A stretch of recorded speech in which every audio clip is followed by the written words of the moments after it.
जळगावमधून बातमी समोर येते। जळगावच्या भुसावळमधील रावेरमध्ये राष्ट्रवादीचे रवींद्र सपकाळेंसह शेकडो पदाधिकाऱ्यांनी राजीनामे दिले। भाजप मंत्री संजय सावकारे आणि पदाधिकाऱ्यांना कंटाळून त्यांनी प्रदेशाध्यक्षांकडे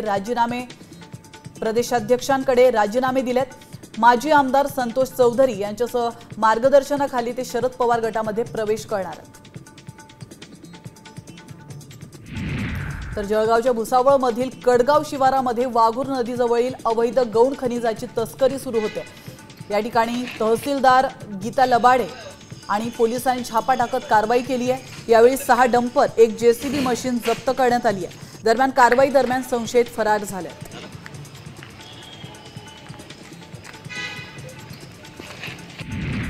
वृद्ध व्यक्तीच्या निर्घृण हत्येने धुळ्यातील शिरपूर हादरलाय। घरामध्ये झोपलेल्या वृद्धाचा धारदार शस्त्राने गळा चिरून मारेकरी पसार झालाय।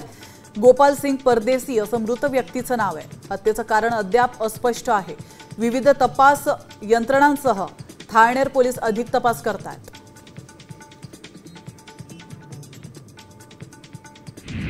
अहिल्यानगरमधील शनी शिंगणापूर देवस्थान परिसरामध्ये काँग्रेसच्या कामगार विभागाकडून उपोषण सुरू करण्यात आलं।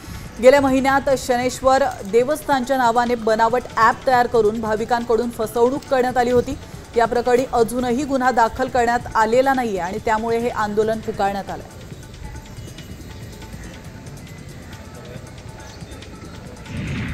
गावातील समस्यांची दखल न घेतल्याने शेतकरी पुत्र आक्रमक झाले। प्रशासन लक्ष देत नसल्याने एका शेतकरी पुत्राने चक्क उलट लटकत अनोखं आंदोलन केलंय।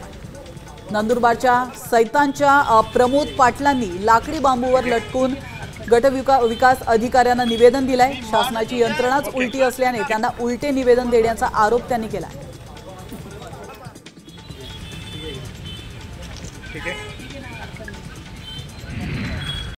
आता isakal.com आहे देशातील नंबर 1 ची मराठी न्यूज वेबसाईट। प्रत्येक अपडेटसाठी isakal.com ला नक्की भेट द्या।